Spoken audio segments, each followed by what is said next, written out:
Saludos a todos, sean bienvenidos nuevamente a esta plataforma en la cual vamos a desarrollar los objetivos de otra clase. Recuerden que este es un material de apoyo para retroalimentar los objetivos y los contenidos que ustedes van a desarrollar respecto a este tema. El tema que toca en esta ocasión desarrollar es el tema número 20 de embriología del tracto digestivo. La bibliografía que se les recomienda para el desarrollo de esta clase es su libro de texto, La embriología médica de Langman, pero es muy importante que noten que vamos a utilizar dos capítulos, tanto el capítulo 7 como el capítulo 15. Los objetivos que vamos a desarrollar, vamos a hablar del intestino anterior y sus derivados. También vamos a hablar del intestino medio, enunciando también sus derivados. Vamos a explicar el periodo de herniación y el retorno de la asa intestinal primitiva. También vamos a hablar del desarrollo de hígado, vías biliares, páncreas, etc. Vamos a indicar el origen de la hoja parietal y visceral de las serosas. Recordemos que estos conceptos ya los vimos en macroanatomía, pero ahora vamos a revisar su origen. Vamos a explicar la rotación del estómago y sus consecuencias. Vamos a hablar también de mesogastrio dorsal y ventral y explicando el origen del vaso también. Vamos a resumir la transformación del celoma y del mesenterio. Vamos a hablar un poco sobre la disposición del peritoneo en el feto, contrastando la diferencia en el peritoneo adulto. Vamos a hablar brevemente del cierre de los canales pleuroperitoneales, pleuropericárdicos y el desarrollo del diafragma tóraco-abdominal. Y este objetivo de acá de las anomalías congénitas más importantes lo vamos a desarrollar exclusivamente en la clase presencial. Entre la tercera y la cuarta semana del desarrollo embrionario se forma un tubo sobre otro tubo, ya que el ectodermo se enrolla, como lo podemos ver acá, en el proceso que todos conocemos como neurulación para formar el tubo neural, pero también el endodermo se enrolla, el endodermo está representado acá como amarillo, podemos ver que se enrolla o sufre cambios para formar finalmente el intestino primitivo, como lo podemos ver acá. ¿Cómo se forma el intestino primitivo? Pues prácticamente gracias a los plegamentos embrionarios, tanto cefalocaudal y lateral, lo que hacen es que parte del saco vitelino queda atrapado adentro del embrioncito cuando estos pliegues se cierran finalmente en dirección ventral, formando así el intestino primitivo. Ambos tubos quedan separados por mesodermo y cabe mencionar o recordar que el mesodermo lateral se va a dividir en dos capas diferentes. La capa visceral o esplácnica es esta de acá, es la que se enrolla en sentido ventral cerca del tubo intestinal, la podemos ver acá, la capa esplácnica, hasta finalmente rodear, en este caso, el intestino primitivo, y la capa somática o parietal es la que, junto con el ectodermo, va a formar los pliegues laterales de la pared corporal, lo podemos ver acá, esto de acá también. Finalmente, se desplazan hacia la línea media y cierran completamente la parte ventral de nuestro cuerpo. El espacio que queda entre la capa visceral y la capa parietal es lo que vamos a conocer como cavidad corporal primitiva. Al final de la cuarta semana, los pliegues de la pared lateral del cuerpo se van a juntar en la línea media en dirección ventral, fusionándose para cerrar completamente la pared ventral. El cierre de la pared ventral se completa a excepción de una región en la que se va a ubicar el pedículo de fijación. Recordemos que el pedículo de fijación va a ser el futuro cordón umbilical.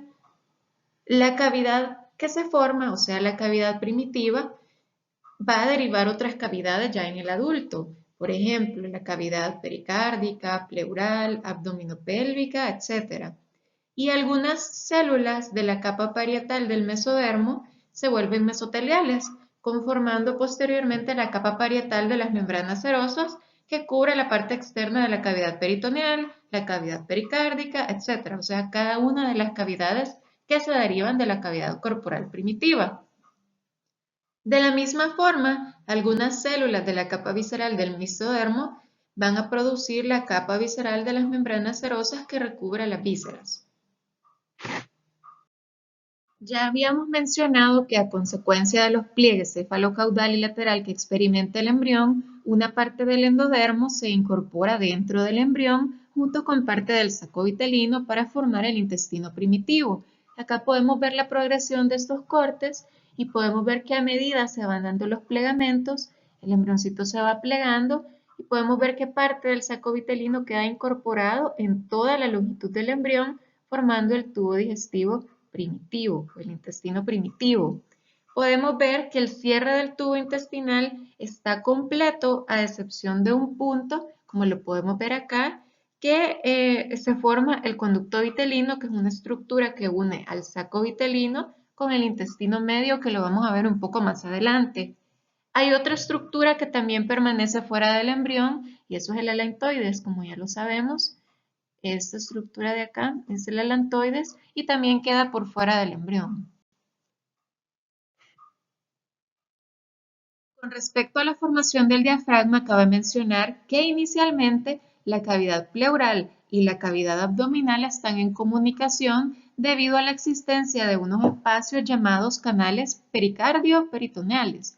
Los podemos ver representados acá por estas flechas, los que representan que hay comunicación tanto desde la cavidad que está aquí arriba hasta esta cavidad de aquí abajo.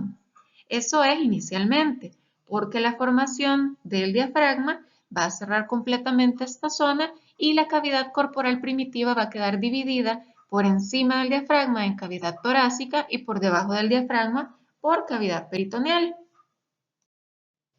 Acá podemos ver la representación también en este esquema de los canales pericardio-peritoneales. Acá los tenemos como estos espacios en blanco que inicialmente son una vía de comunicación entre ambos espacios, pero posteriormente con la fusión y la formación del diafragma podemos ver que esos espacios cierran completamente. El diafragma se va a originar de las siguientes estructuras. El tabique transverso, que forma parte del tendón central del diafragma, dos membranas pleuroperitoneales, como las podemos ver aquí a cada lado, el componente muscular procedente de las somitas de los segmentos verticales del 3 al 5, representado de este color rojo, lateralmente a cada lado de la cavidad, y el mesenterio del esófago. Acá tenemos representado el esófago. La parte que lo sostiene la pared posterior del abdomen es el mesenterio del esófago y a partir de acá se van a desarrollar los pilares del diafragma. Ya describimos la formación del intestino primitivo, con la incorporación de parte del saco vitelino hacia dentro del embrión, quedando el intestino primitivo revestido completamente de endodermo. El intestino primitivo, ya una vez formado, se divide en tres regiones. La primera de ellas se conoce como intestino anterior, es la primera que estamos localizando acá. La segunda porción se conoce como intestino medio y la última porción o la más caudal es el intestino posterior. Recordando nada más que en el intestino medio encontramos una estructura llamada conducto vitelino, que es la que conecta temporalmente al saco vitelino con el intestino medio. Pero el desarrollo del intestino primitivo y de sus derivados se va a describir en cuatro secciones diferentes. La primera de ellas es el intestino faríngeo y esta va a estar localizada desde la membrana bucofaríngea que se localiza en esta región hasta el divertículo respiratorio, que es esta estructura de acá. Este intestino faríngeo va a ser parte del intestino anterior. La siguiente porción es el intestino anterior y esto se va a localizar desde el divertículo respiratorio hasta el divertículo hepático. La otra porción, conocida como intestino medio, se va a localizar desde la yema hepática hasta una posición que en el adulto representa la unión de los dos tercios proximales con el tercio distal del colon transverso. Y para terminar, el intestino posterior, la última sección del intestino primitivo, va a estar localizada desde ese punto del tercio distal del colon transverso hasta la membrana cloacal, hasta el final localizado acá. Los derivados de las capas embrionarias que revisten y recubren al tubo intestinal van a ser el endodermo, va a originar el revestimiento epitelial de todo el tubo digestivo y también va a formar a células específicas de las glándulas, o sea, va a formar el parénquima de las glándulas. En cambio, el mesodermo visceral va a formar el estroma de las glándulas y también va a formar el músculo, el tejido conectivo y los componentes peritoneales de la pared intestinal. Un concepto muy importante para que recordemos es el de mesenterio. Los mesenterios son capas de peritoneo que rodean un órgano y lo conectan con la pared posterior. De esta manera vamos a tener órganos intraperitoneales, que son órganos que quedan dentro de la cavidad peritoneal y son órganos que quedan completamente rodeados de peritoneo. Y vamos a tener también órganos retroperitoneales, que son órganos que descansan sobre la pared posterior corporal y están cubiertos solo en la cara anterior por peritoneo. Entonces, de esta manera vamos a tener, en el caso del embrión, dos tipos de mesenterio: el mesenterio ventral, que va a sostener el tubo intestinal con la pared ventral corporal, y el mesenterio dorsal, que es el que sostiene el intestino primitivo con la pared posterior del abdomen.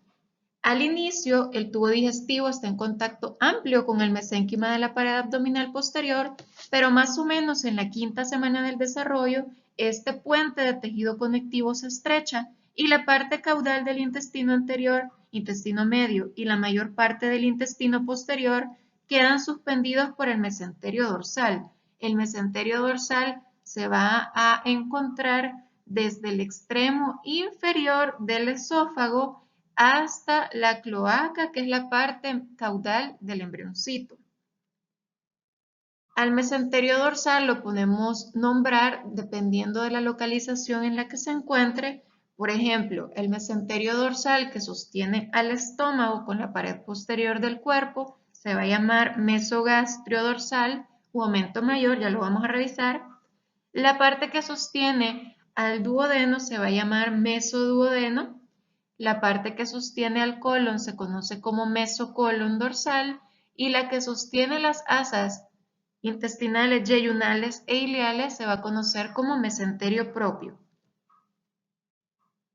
El mesenterio ventral es una estructura que se origina a partir del tabique transverso y va a existir únicamente en la parte terminal del esófago, la parte anterior del estómago y la parte superior del duodeno. Pero algo bien particular ocurre acá en este mesenterio ventral, y es que gracias a la aparición y al crecimiento del hígado, este mesenterio ventral sufre cambios, ya que cuando el hígado crece, lo hace dentro del mesénquima del tabique transverso y el mesenterio ventral se rompe o se divide en dos estructuras diferentes.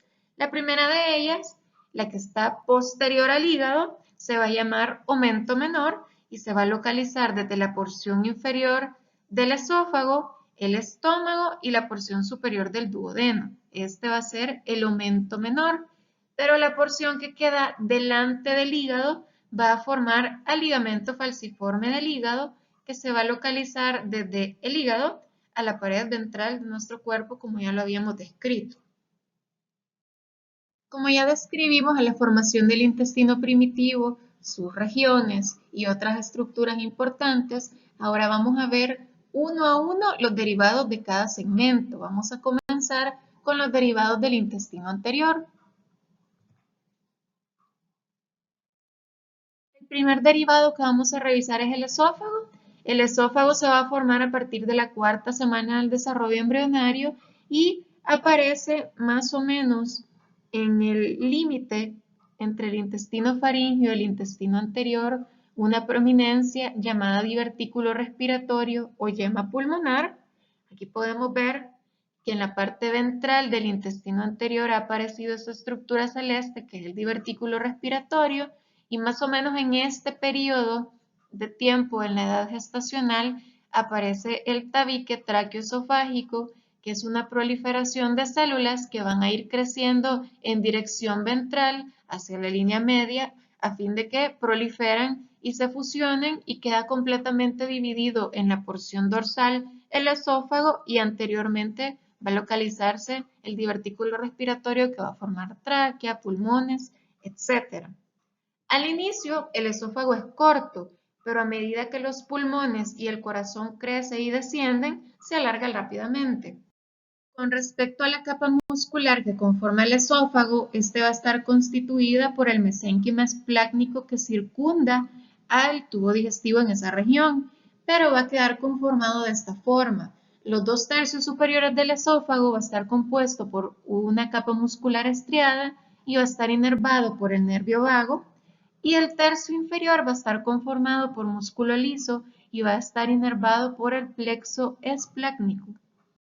El siguiente derivado que vamos a describir es el estómago, el cual en la cuarta semana va a surgir como una dilatación fusiforme del intestino anterior, y en las siguientes semanas el aspecto y la posición de esta dilatación va a cambiar drásticamente porque experimenta una serie de giros o rotaciones, y también porque el crecimiento de sus paredes ocurre en distinta velocidad. Una pared va a crecer y va a proliferar más rápido que la otra.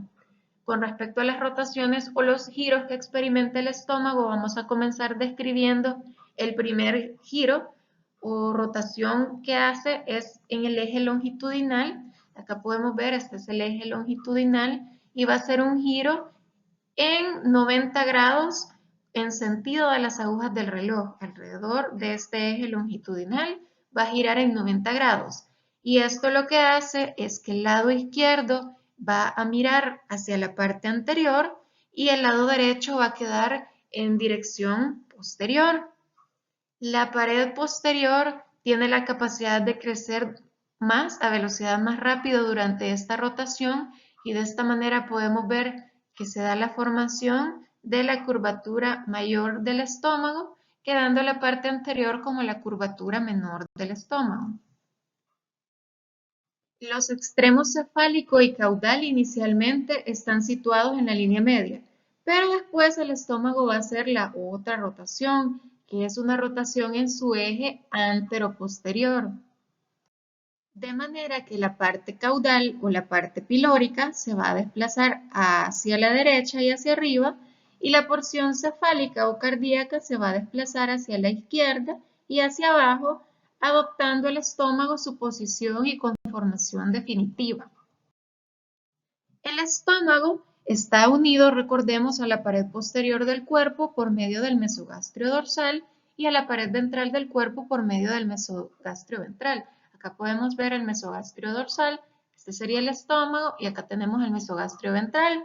Pero la rotación y el desplazamiento altera la posición también de esos mesenterios.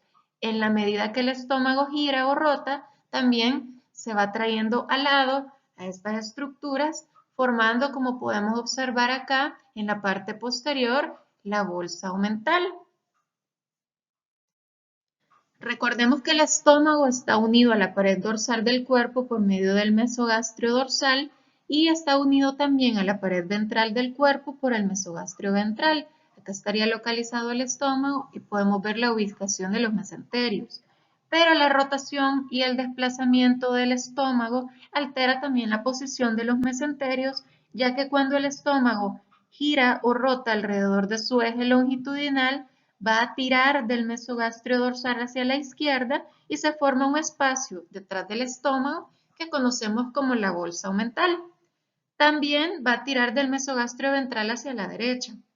En la quinta semana del desarrollo embrionario podemos ver una particularidad que es la formación del primordio del vaso, que es una proliferación mesodérmica que se va a originar entre las dos hojas del mesogastrio dorsal. Lo podemos ver acá, miren, acá está localizado el vaso, el primordio, esa proliferación mesodérmica. Y posteriormente podemos ver la formación de los ligamentos espleno-renal, que estaría localizado acá, y gastroesplénico. Y también podemos aprovechar a ver en esta diapositiva el páncreas, que se origina también en este mesogastrio dorsal, pero en la medida que se da la rotación de estas estructuras, va a adoptar su posición retroperitoneal. Es de notar acá en esta diapositiva el origen embrionario diverso tanto del páncreas como del vaso, porque si bien es cierto, las dos estructuras se originan en el mesogastrio dorsal, no tienen el mismo origen embrionario. el vaso va a tener un origen mesodérmico. En cambio, cuando veamos páncreas, vamos a observar el origen embrionario de esta estructura. La rotación del estómago alrededor de su eje va a hacer que el mesogastrio dorsal sobresalga hacia abajo y este continúa creciendo y forma un saco de capa doble que se extiende por encima del colon transverso y también se extiende por encima de las asas del intestino delgado.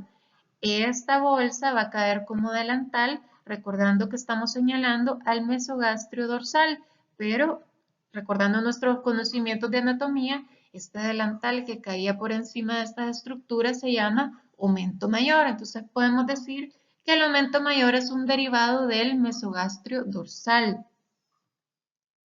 Acá podemos ver un corte sagital de las estructuras antes mencionadas, observando el aumento mayor como una bolsa de doble capa. Posteriormente estas dos capas se fusionan y también se van a fusionar con el mesenterio que sostiene el colon transverso y veamos o reflexionemos que el duodeno va a adoptar posición retroperitoneal en ciertas porciones al fusionarse las hojas del aumento mayor. El siguiente derivado es el duodeno y este duodeno va a tener la particularidad de que su origen está dada a partir de dos estructuras diferentes o dos segmentos diferentes del intestino primitivo, ya que lo conforman la parte terminal del intestino anterior y la parte cefálica del intestino medio. La unión de ambas partes está localizado distal a la yema hepática y cuando el estómago rota, el duodeno va a adoptar la forma de un asa en forma de C y gira hacia la derecha. Acá podemos ver este giro que da, va a alterar la posición con respecto al peritoneo, ya que el duodeno se considera como un órgano retroperitoneal, a excepción del bulbo duodenal, que es una porción que continúa siendo intraperitoneal, ya que conserva su mesenterio. La característica que ocurre es cuando alrededor de la quinta a la sexta semana del desarrollo, la luz del duodeno inicialmente se oblitera porque proliferan las células que están en la pared del duodeno, pero sin embargo, la luz se vuelve a recanalizar poco después por un fenómeno de apoptosis.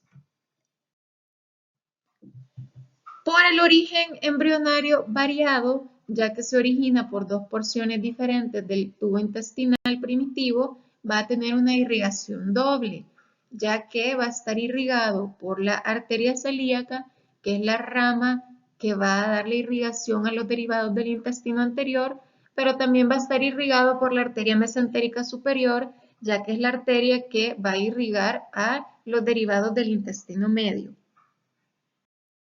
Los siguientes derivados son el hígado, la vesícula biliar y las vías biliares. Todas estas estructuras se desarrollan a partir del divertículo hepático, que es una vaginación ventral del endodermo del intestino anterior. Esto ocurre en la mitad de la tercera semana, en la cual aparece el primordio hepático o yema hepática o divertículo hepático, todos son sinónimos, aparece en el extremo distal del intestino anterior.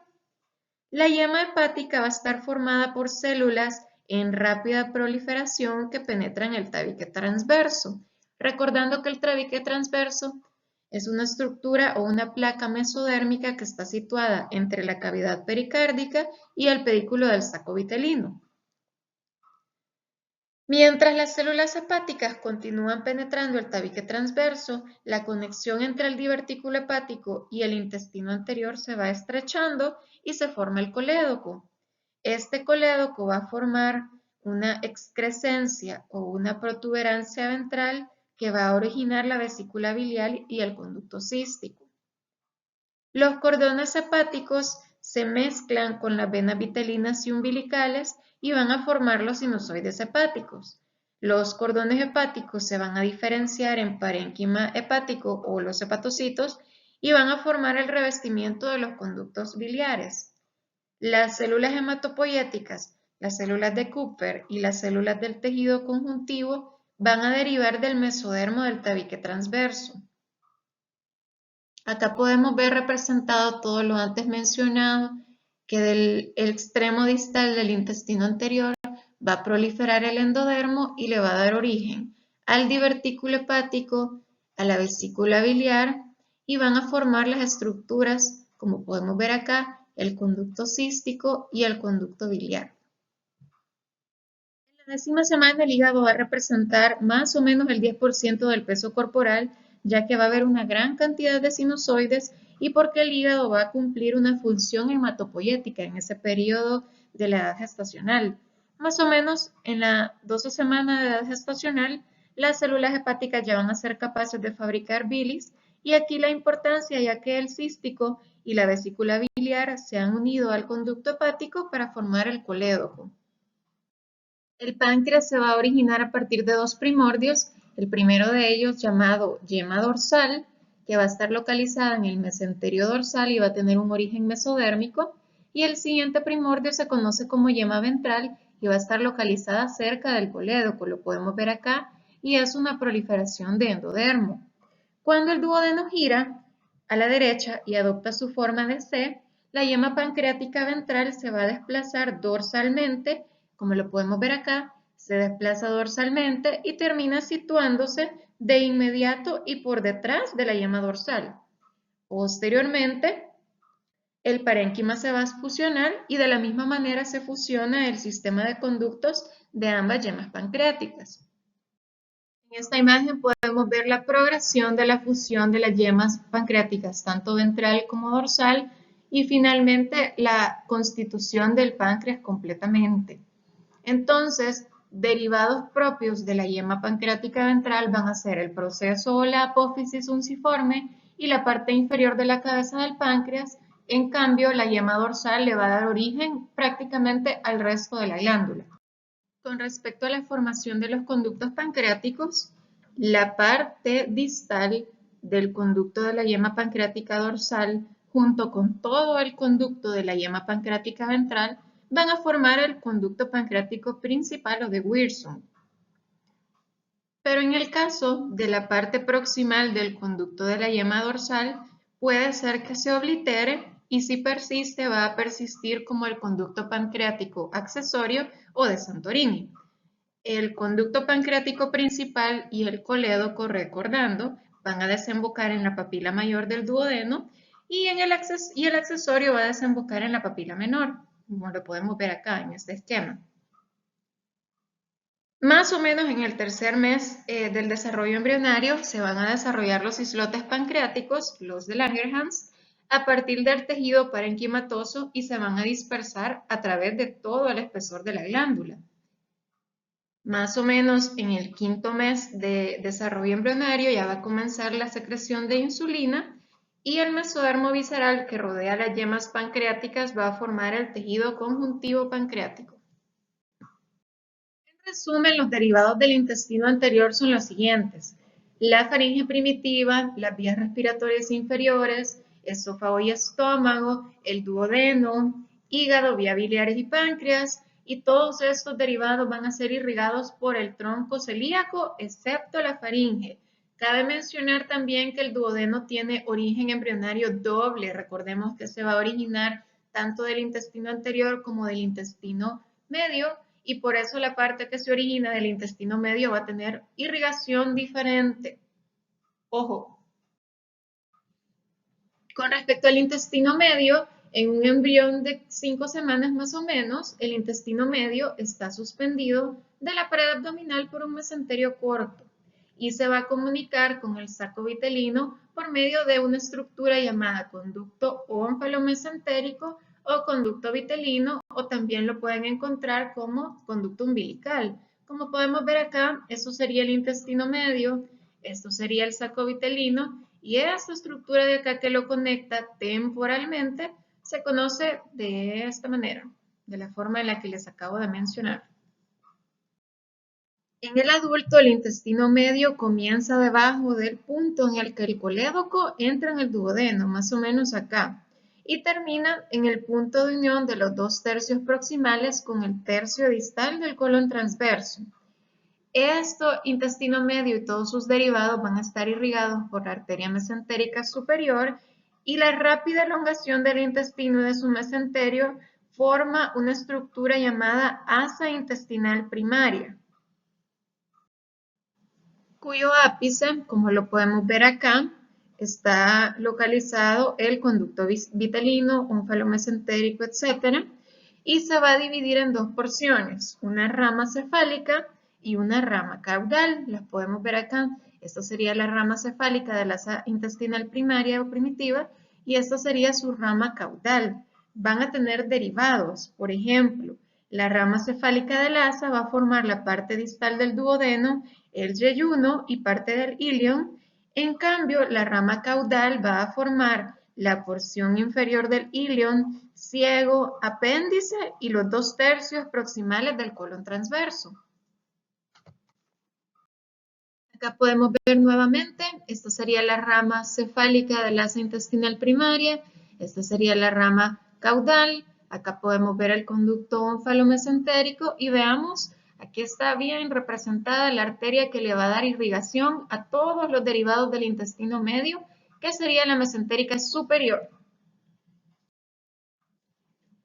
En el desarrollo del intestino medio ocurren ciertos fenómenos relevantes. Vamos a comenzar hablando de la hernia fisiológica que ocurre en la 6ª semana. El desarrollo del asa intestinal primaria se va a caracterizar por la elongación rápida del asa intestinal primaria, principalmente de su rama cefálica.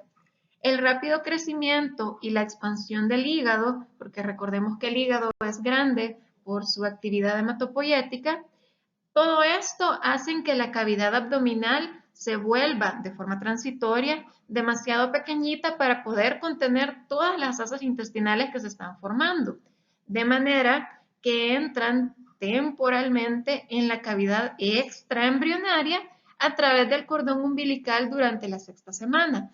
Por eso es que se llama hernia fisiológica. Es fisiológico ya que la salida o la protrusión de las vísceras ocurre por un fenómeno natural, pero regresan a la cavidad abdominal en condiciones normales.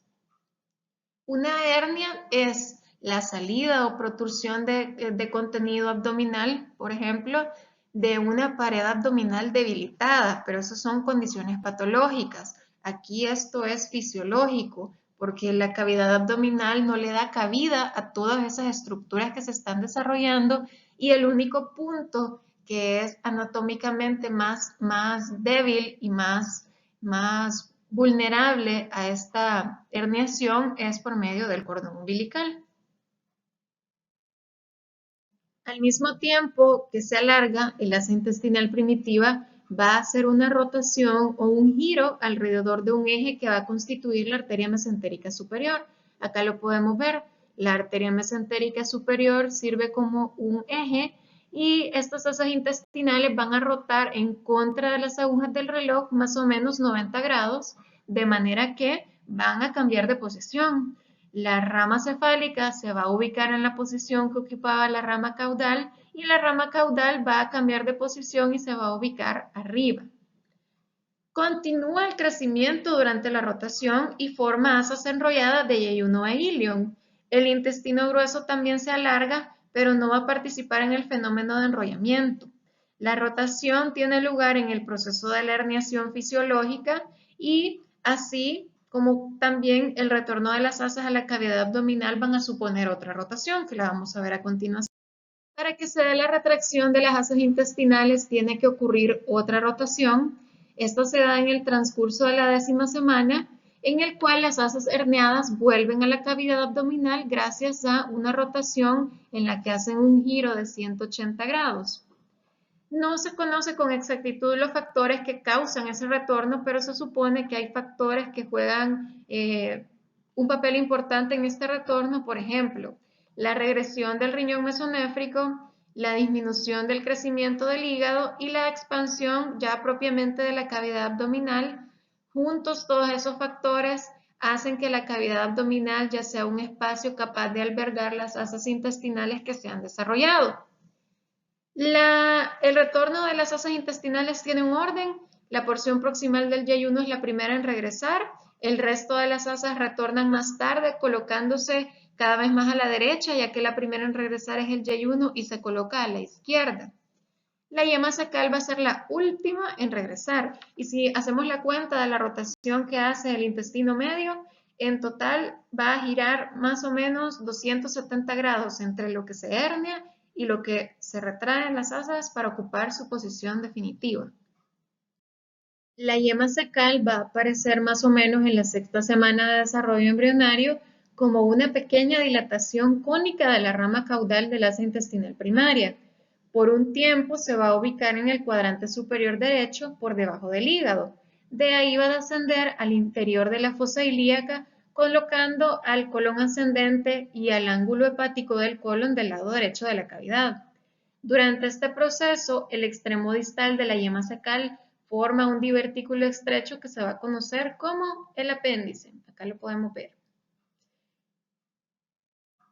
Como el apéndice se desarrolla durante el descenso del colon, muchas veces acaba situándose detrás del ciego o del colon.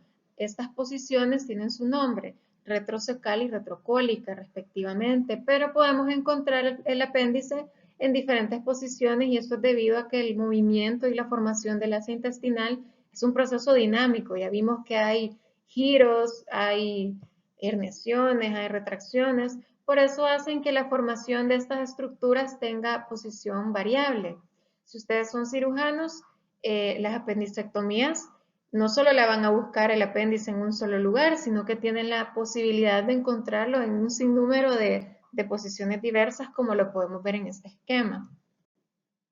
En resumen, los derivados del intestino medio son los siguientes. Del intestino delgado va a formar la parte que nos faltaba del duodeno distal, recordando que el duodeno también está formado una porción por el intestino anterior, va a formar el yeyuno y va a formar el ilion, y también se van a derivar ciego, apéndice y los 2/3 proximales de colon transverso y colon ascendente.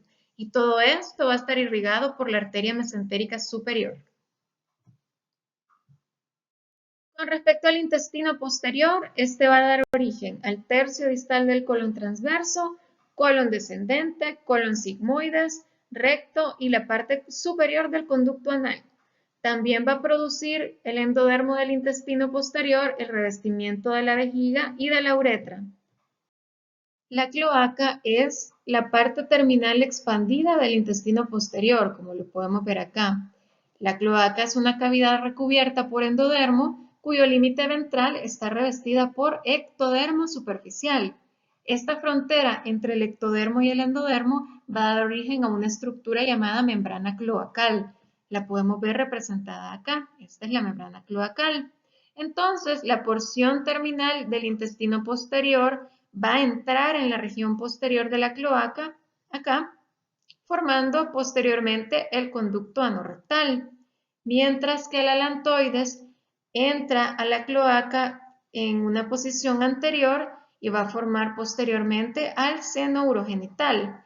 Si se fijan, hay una capa de mesodermo entre el alantoides y el intestino posterior, eso se llama tabique urorectal, es una membrana constituida por mesodermo y a medida que el embrión crece y el pliegue caudal continúa desarrollándose, la punta del tabique urorectal se va a colocar cerca de la membrana cloacal.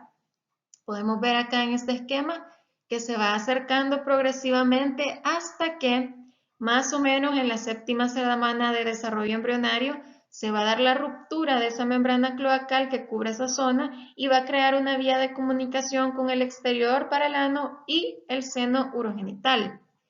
Cuando esta estructura de acá, que se llama tabique urorectal, llega al lugar en el que estamos viendo acá en esta imagen, la punta de ese tabique urorectal va a conformar el cuerpo perineal. Los 2/3 superiores del conducto anal van a derivar del endodermo, del intestino posterior, y la parte caudal de este conducto anal, de esta forma, va a estar formada por el ectodermo que se invagina alrededor del proctodeo. En esta imagen podemos ver otro esquema para representar lo que ya les había explicado. Acá tenemos el corte del intestino posterior, podemos observar la cloaca, que es una estructura que está revestida por endodermo, ya que es la parte caudal expandida del intestino posterior. Acá estaría la membrana cloacal y recordemos que de la membrana cloacal para afuera estaría revestido por ectodermo. Podemos ver acá el intestino posterior que va a entrar en la parte posterior de la cloaca, adelante estaría el alantoides y podemos ver la formación del tabique urorectal, que en la medida que va creciendo se va a ir acercando progresivamente a la membrana cloacal, como podemos ver, hasta que llega a la membrana cloacal, la rompe y se pueden dividir estas dos estructuras. Acá podemos ver la formación del recto y acá adelante, anterior al tabique urorectal, estaríamos viendo la formación del seno urogenital, que lo van a ver en otra clase. Pero prácticamente aquí tenemos estos cortes en estas regiones que están esquematizadas por las líneas punteadas. Podemos ver acá que antes de que el tabique urorectal llegue hacia la membrana cloacal, están en comunicación estas dos estructuras. Aquí podemos ver que ya se está tabicando poco a poco y finalmente se ha formado el periné, que divide el seno urogenital por delante y el recto por detrás. La vascularización del conducto anal simplemente refleja su origen embrionario doble. Recordemos que los 2/3 superiores iba a estar conformado por endodermo y el tercio inferior iba a estar conformado por ectodermo. Esta línea o el punto de unión entre la región endodérmica y ectodérmica del conducto anal va a estar delimitada por esta línea que se conoce como línea pectínea, y esta línea también sirve como la transición de un epitelio cilíndrico simple de aquí para arriba que se transforma en un epitelio plano estratificado no queratinizado en esta región. Pero les estaba describiendo que la vascularización del conducto anal va a reflejar su origen doble, ya que los 2/3 superiores, que tienen origen endodérmico, va a estar irrigado por la arteria rectal superior, que es rama de la arteria mesentérica inferior, que es la arteria que le va a dar irrigación a todos los derivados del intestino posterior, mientras que el tercio inferior, que tenía origen ectodérmico, va a estar irrigada por la arteria rectal inferior, que es rama, recordando de la anatomía, rama de la arteria pudenda interna. En resumen, los derivados del intestino posterior son los siguientes: el tercio distal del colon transverso, colon descendente, colon sigmoides, recto y la parte superior del conducto anal, pero también va a formar al epitelio de la vejiga y la mayor parte del epitelio de la uretra, recordando que la uretra tiene varios tipos de epitelio. Todas estas estructuras van a estar irrigados por la arteria mesentérica inferior o ramas de la arteria mesentérica inferior. Y damos por finalizada la clase. Les agradezco mucho por su atención y los invito a participar en el foro de dudas o de consultas. Me pueden colocar ahí la pregunta que tengan y yo voy a estar dándole seguimiento periódico a ese foro. Saludos.